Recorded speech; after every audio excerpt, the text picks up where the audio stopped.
요한복음에서 욥기로 펄쩍 뛰었죠? 깜짝 놀라셨죠? 네, 욥기서 구약성경 욥기 1장 1절에서 12절 말씀 보려고 합니다. 구약성경 760페이지에 보면 욥기가 있는데요. 우리 1장 1절에서 12절 말씀 보겠습니다.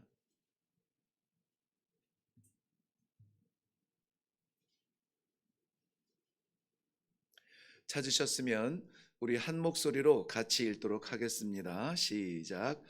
우스 땅에 욥이라 불리는 사람이 있었는데 그 사람은 온전하고 정직하여 하나님을 경외하며 악에서 떠난 자더라. 그에게 아들 7과 딸 3이 태어나니라. 그의 소유물은 양이 7,000마리요 낙타가 3,000마리요 소가 500결이요 암나귀가 500마리며 종도 많이 있었으니 이 사람은 동방 사람 중에 가장 훌륭한 자라. 그의 아들들이 자기 생일에 각각 자기의 집에서 잔치를 베풀고 그의 누이 3명도 청하여 함께 먹고 마시더라. 그들이 차례대로 잔치를 끝내면 욥이 그들을 불러다가 성결하게 하되 아침에 일어나서 그들의 명수대로 번제를 드렸으니 이는 욥이 말하기를 혹시 내 아들들이 죄를 범하여 마음으로 하나님을 욕되게 하였을까 함이라. 욥의 행위가 항상 이러하였더라. 하루는 하나님의 아들들이 와서 여호와 앞에 섰고 사탄도 그들 가운데에 온지라. 여호와께서 사탄에게 이르시되 내가 어디서 왔느냐? 사탄이 여호와께 대답하여 이르되 땅을 두루 돌아 여기저기 다녀왔나이다. 여호와께서 사탄에게 이르시되 네가 내 종 욥을 주의하여 보았느냐? 그와 같이 온전하고 정직하여 하나님을 경외하며 악에서 떠난 자는 세상에 없느니라.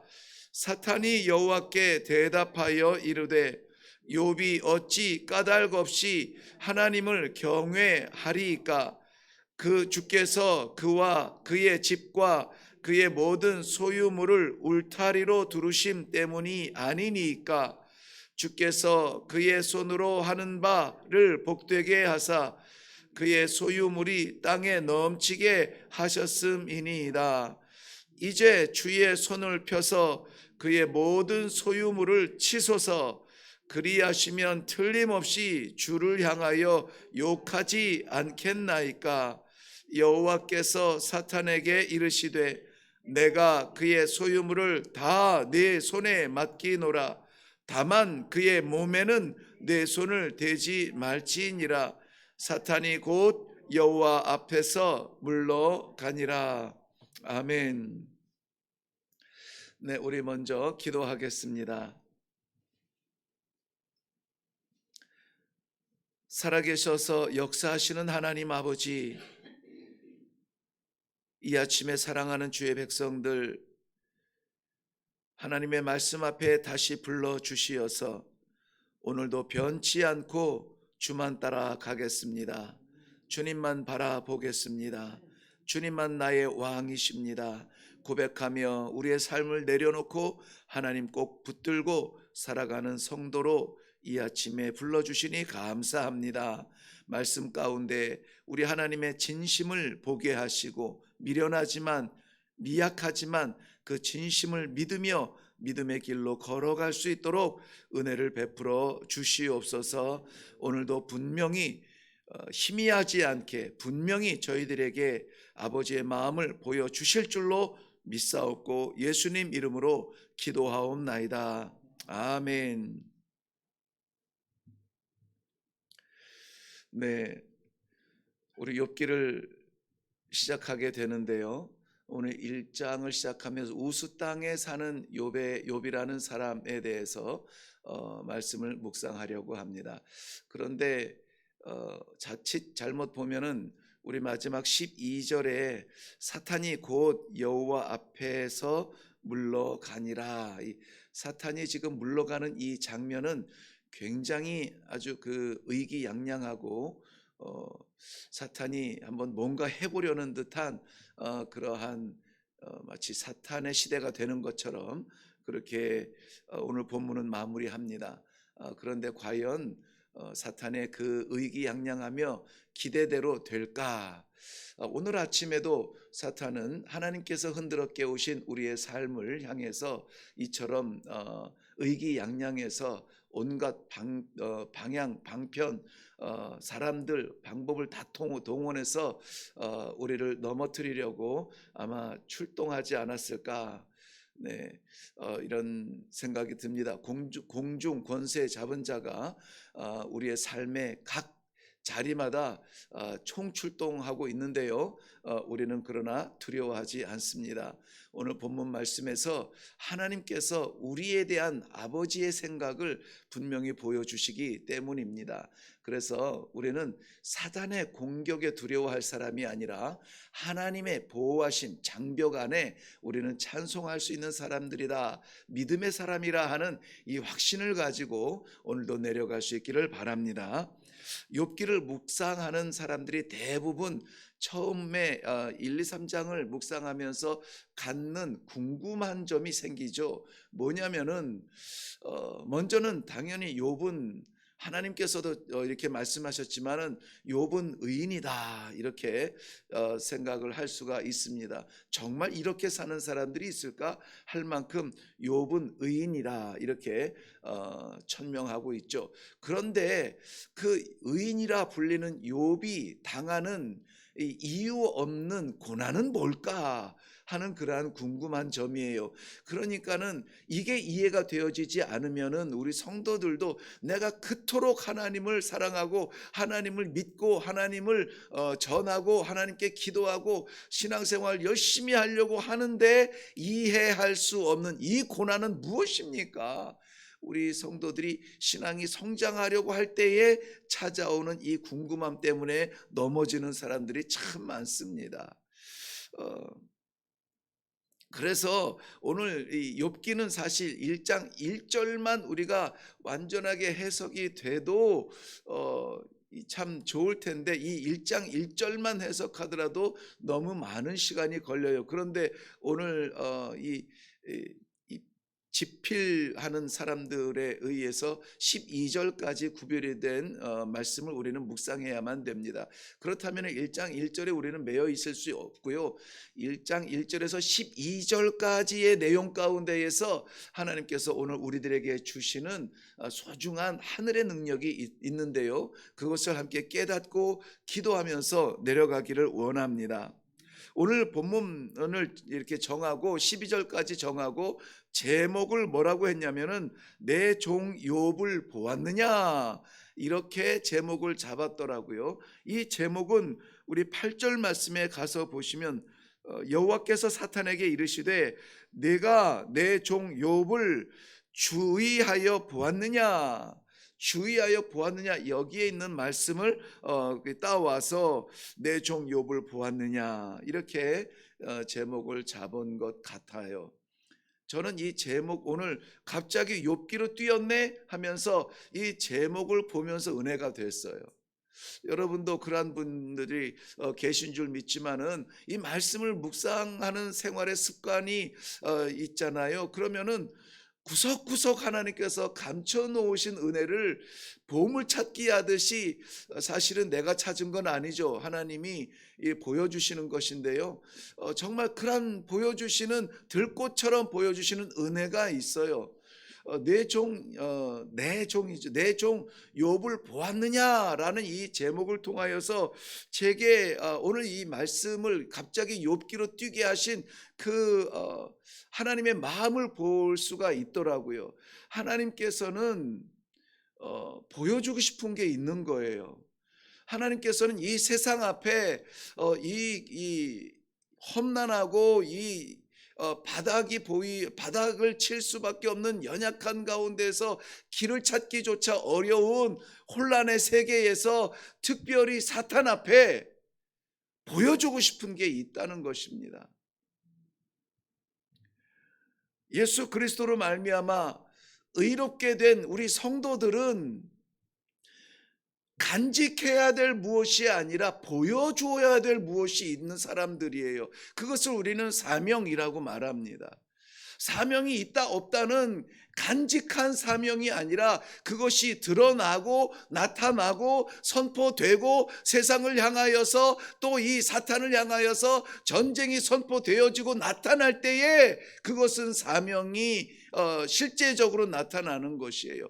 그러니까 우리에게는 간직해야 될 어떤 것이 있는 것이 아니라 드러내고 나타내야 될 뭐가 있는 거예요. 그것을 저는 아주 제일 간단한 단어로는 의라고 했습니다.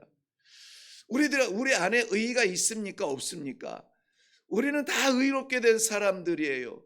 물론 우리 자신의 말씀의 거울 앞에 보여지는 우리는 부끄럽지만 그러나 예수 그리스도의 십자가 보혈로 말미암아 모든 우리의 부끄러움들이 다 가려지고 하나님 앞에 어떻게 섭니까? 당당하게 설 수 있도록 하나님께서 우리에게 의롭게 하신 성도들이라는 것입니다. 그렇다면 모든 성도는 우리 안에 의가 있는데요, 하나님 앞에 설 수 있는 의예요. 그런데 이 의는 간직할 그 무엇이 아니라 드러내고 선포하고 나타내야 될 의라는 것입니다. 그렇다면 우리의 삶은 어때야 됩니까? 숨어 있어야 됩니까? 감춰져 있어야 됩니까? 어디 들어가서 돛땄듯이 사람들과 구별돼서 따로 나만의 세계에 갇혀 있어야 됩니까? 그것이 아니라 하나님께서는 이 소중한 여러분들의 의를 세상 앞에, 심지어는 사탄 앞에 보여주고 싶은 거예요. 네가 내 종 보았느냐? 네가 내 종 김순관 장로를 보았느냐? 몰라서 묻는 게 아니에요. 어디 있는지 못 찾아서가 아니에요. 자랑하고 싶은 거예요. 누구에게? 사탄에게 자랑하고 싶은 거예요. 그러므로 오늘 이 말씀을 받는 성도 여러분, 우리는 하나님의 그런 존재라고 하는 감격 속에 사시기를 바랍니다. 나를 하나님께서는 사탄 앞에, 세상 앞에 드러내서 네가 이런 사람을 보았느냐라고 이 말씀을 묵상하는 모든 우리들에게 아버지의 마음을 보여주고 있는 것입니다. 무엇을 자랑하고 싶으실까요? 우리에게 하나님께서 우리를 자랑하게 할 것은 이만큼 돈 많이 번 사람 봤냐 이런 거 아니잖아요. 이만큼 유명한 사람 봤냐, 신문에 들락날락한다, 그런 사람이 아니잖아요. 우리의 믿음, 꺾이지 않는 신앙, 흔들리지 아니하는 이 신앙을 하나님께서는 자랑하고 싶은 겁니다. 우리의 신앙은 간직할 신앙이 아니에요. 간직하는 것은 겸손이 아닙니다. 불신이에요. 하나님께서 우리를 살리시고 우리를 구원의 백성으로, 성도로 이 시대를 살게 하신다라고 하는 이 믿음이 있다면은, 이 신앙이 있다면은, 이 확신이 있다면은 이것은 어떻게 해야 된다고요? 드러내야 된다고요. 자랑거리가 되어야 됩니다. 도대체 욥은 어떤 사람이기에 하나님께서 욥을 그토록 자랑하고 싶었을까요? 오늘 1절 말씀에 보면은 뜬금없이 나타나는 동네가 있죠. 우스 땅에 욥이라 불리는 사람이 있다. 이 자체가 하나님 앞에서는 굉장히 존귀한 사람으로 보여지는 것입니다. 우스 땅에 산 게 뭐 그렇게 대단할까요? 우스 땅은 많은 분들이 아시겠지만은 우스 땅은 하나님께서 택하신 민족 이스라엘을 세우기 위해서 아브라함을 불러 세우시죠. 그리고 아브라함에게 자신의 삶의 터전을 떠나서 내가 지시할 땅으로 가라 했는데 그곳이 가나안 땅 얻음인데요. 그 가나안 땅을 이스라엘 백성들에게 하나님께서는 결국은 주시죠. 근데 우스 땅은 이스라엘 땅 어느 곳이 아니라는 것이에요. 우스 땅은 지역적으로 보면은 사해바다 건너 동편에 에돔 지역에 있는 어디 그 지역을 이야기하고 있어요. 그러니까는 우리가 흔히 성경에서 표현하는 이방 땅이에요. 이방 땅인데 하나님을 알지 못하는 사람들이, 경외하지 아니하는 사람들이 윤리적으로 얼마나 이 타락한 그러한 삶을 삽니까? 우상 숭배하는 자리마다 어떻다고요? 음란의 죄악들이 들끓고 있는 것이 우리 신구약 성경에서 보는 우상 숭배의 그런 현장들이잖아요. 우수 땅도 다르지 않아요.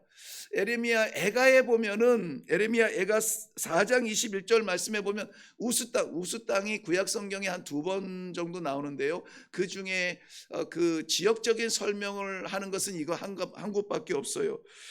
에레미야 애가 4장 21절 말씀에 보면 우수 땅에 사는 딸 에돔아, 에돔 족속에 사는 그 땅 우수 땅이라고 했는데요. 그 땅을 단편적으로 이렇게 설명합니다. 네가 취하여 벌거벗으리라 이렇게 했어요. 취하여 벌거벗어서 자랑스러울 사람이 없죠. 뭐 우리 아이들 그 동화에도 벌거벗은 임금님 이거 뭔가 좀 약간 비유하는 듯한 비꼬는 그러한 것을 설명할 때 얘기하잖아요. 내가 벌거벗었는데 어떻게 해서 벌거벗었냐면 취하여 벌거벗었다는 거예요. 이것은 얼핏 느낌으로도 문학적 느낌으로도 윤리적으로 추락하고 타락한 더러운 모습을 보여줘요. 그러므로 너의 무엇이 수치가 세상에 드러나지 않느냐? 누가 우수 땅에 사는 딸 에돔아 이렇게 말하고 있습니다. 그러한 이방 땅에 사는 사람 욥은 취하여 벌거벗은 몸이 아니라 오늘 욥기는 이렇게 설명합니다. 그 사람은 이거 1절하고 8절하고 동일하게 설명하는데요. 그 사람은 온전하고 정직하여 하나님을 경외하며 악에서 떠난 사람이라 그랬습니다. 자, 이 온전하다는 말은 NIV 성경에서는 blameless라고 했어요. 그러니까 흠이 없다는 거예요. 흠이 없다. 특별히 이 blameless는 신앙적인 온전함보다는 윤리적인 정결함을 이야기합니다. 우리 저 사람은 흠잡을 데가 없어. 이럴 때 신앙으로 흠잡을 데가 없다는 사람은 정말 말하기 어렵죠. 저 사람 믿음을 좋은 것 같은데 그래도라는 이렇게 설명이 붙을지언정 우리가 신앙적으로 완전할 수는 없어요. 늘 부족하고 늘 죄인 같고 늘 부끄러워서 늘 기도하지 아니하면은 새 힘 얻을 수 없는 연약함이 우리들에게는 있잖아요. 그런데 윤리적으로는 뭐라고 말합니까? 법 없이도 살 사람이야. 그럴 때 쓰는 말이 blameless라는 말이에요. 흠이 없다는 말이죠. 윤리적으로 정결하다는 말입니다. 아까 말한 그 우수 땅을 단편적으로 표현한 그것을 아마 생각하면은 우리가 쉽게 욥을 왜 하나님이 자랑하는지 알 겁니다. 그 다음에 정직하다는 말은 upright라는 말인데요. 정직하다 이것은 이렇게 곧게 서 있다, 똑바로 서다라는 직립한다는 뜻이에요. 흔들리지 않는 곧은 신앙을 이야기합니다. 이럴 때는 저러고 저럴 때는 이러고 왔다 갔다 헷갈리는 신앙이 아니라 변치 않는 신앙, 이것을 정직하다라고 하나님은 표현하고 있습니다. 뿐만이 아니라 하나님을 경외하는 사람이라고 했습니다. 우리 경외라는 말이 아주 경배, 예배하듯이 이렇게 거룩한 말로 이렇게 표현이 되지만 사실 영어 표현에서는 fear God이에요. 두려워하다라는 말이 더 가깝다는 것입니다. 이 성도에게 하나님을 경외하라는 것은요, 여러분 이 경외라는 말이 굉장히 우리 성도들에게 중요합니다. 왜냐하면 신구약을 통틀어서 마찬가지겠지만 특별히 구약에서는 이거 굉장히 하나님의 백성들에게 요구하는 신앙의 자세가 무엇이냐? 하나님을 경외하라는 거예요. 하나님을 경외하라. 왜 우리가 이 성도에서 종교인으로 변질됩니까? 왜 우리가 하나님을 예배드려야 할 대상에서 우리의 소원이나 풀어주는 그러한 존재로 우리가 전락시킵니까? 경외하지 않아서 그렇습니다. 왜 예배를 내가 좋은 내 마음에 드는 대로 내 마음에 들면 은혜요, 내 마음에 안 들면 오늘 예배 이상하다고 판단합니까? 경외하지 않기 때문에 그래요. 여러분 경외한다라고 하는 그 모습을 이렇게 모양으로 이 몸으로 표현을 한다면요, 납작 엎드려서 감히 눈도 뜨지 못하고 하나님 앞에 엎드려지는 거예요. 저희가 그 아프리카에서 저희 종족만의 이야기인데요, 저희 종족은 추장님 앞에 나아가면은요, 추장님과의 나이가 상관이 없어요. 그 질서 앞에 모든 남자들이 다 무릎을 조아리고 다 꿇습니다. 희끗희끗한 그 할아버지, 돌아가실 것 같은 할아버지도요, 이렇게 이 기력을 다해서 주장 앞에 엎드려요. 여자들은요, 완전히 머리, 이 배, 이 다리 완전히 납작 엎드려요. 우리가 이렇게 좀 이 물질적으로 이렇게 측은하게 보는 아프리카 사람들의 질서도 그래요. 주장 앞에 경외하는 fear, 이런 느낌이에요. 그러므로 우리가 하나님을 경외한다라는 말은 우리가 하나님을 쓸 수 있는 존재가 아닙니다. 하나님을 두려워하고 그 권세와 그 능력과 그 다스리심 앞에 우리는 말할 것이 없어요. 그저 감사합니다. 감사합니다. 그런 느낌의 경외입니다. 그런데 그가 악에서 떠났다라고 했어요. 떠났다라는 말이 슌드라는, 이 떠났다는 말은 피한다는 말이, 도망한다는 말이에요. 그러므로 악이라고 하는 그림자 느낌만 있어도 어떻게 합니까? 내가 이 악이 나를 감히 넘보려고 해? 나는 너 상관 안 해. 너 싫어야 하고 이렇게 떠나는 정도가 아니라요, 막 도망가는 거예요. 악이라고 하는 그러한 냄새만 나도, 그러한 모양만 보여도, 그림자만 비춰도 아이쿠야 큰일 났다고 막 도망가는 그러한 순전한 모습이에요. 욥의 모습이 그러한 모습이었습니다. 그래서 3절 하반절 말씀에 보면은 이 사람은 동방 사람 중에 가장 훌륭한 사람이라 이렇게 설명을 하고 있습니다. 가장 훌륭한 자라. 그런데 이런 가장 훌륭한 사람에게도 뭐가 있다고요? 걱정거리가 있다고요. 걱정거리가 있다. 그런데 그 걱정거리를 한번 보세요. 욥을 설명할 때 아들이 7이요 딸이 3이요 10명의 자녀라고 했습니다. 뭐 매일 필요는 없지만 10명의 자녀는 자녀들이 얼마나 그 아비의 마음을 충족시켜주는 완전한 존재인지를 이야기하는 것이죠. 네, 그들이 화목한 가운데에서도 뭐 함께 잔치하고 뭐 할 정도로 이 자녀를 보기만 해도 행복한 거예요. 그래서 열이라고 하는 숫자는 찰만자를 써서 만수, 이렇게 가득 차 있는 그런 거예요. 그러니까 자녀를 보면은 그냥 더 이상 바랄 게 없는 자녀들인 거예요. 그리고 양이 7천이요 낙타가 3천이요 소가 500결이요 암나귀가 500이니 종도 많더라 그랬습니다. 이 정도면은 부러울 것이 없는 완벽한 사람인데, 그래도 뭐가 있다고요? 걱정거리가 있다는 것입니다. 욥의 걱정이 4절과 5절에서 구별되어져 있습니다. 그런데 욥의 걱정은 밖에 있지 않아요. 그의 많은 재산에 있지 않습니다. 안에 있어요. 어디 안에? 집 안에 있어요. 집 안에. 자녀들에게 있습니다. 심지어는 말씀드린 대로 그 자녀들은 우애도 좋아서 함께 잔치하며 밤을 지셉니다. 그런데 걱정이 돼요. 왜냐하면은 혹시라도 저들이 아까 말씀 그 성경에서 표현했죠. 취하여 벌거벗었도다라고 말하고 있죠. 혹시라도 그 자녀들이 밤새 잔치하면서 마음에라도 죄를 지었을까 봐 아침이면은 아이들 명수대로 한 명 한 명 명수대로 뭐 했다고요? 번제를 드렸다라는 거예요. 번제를 드렸다. 이 자녀들의 연약함을 엿볼 수 있지만 아버지 욥에 대한 그러한 걱정을 또 볼 수가 있어요. 집안 단속도 이 정도면은 잘한 거죠. 네, 이것은 우리 뭐 조금 다른 이야기입니다만은 우리가 마음 써야 되는 것은 하우스가 아니라 홈이라는 거예요. 그 우리가 그 영화를 보면은 이렇게 저 집에 왔어요라고 말할 때 집이라는 말이 하우스라는 말인데요.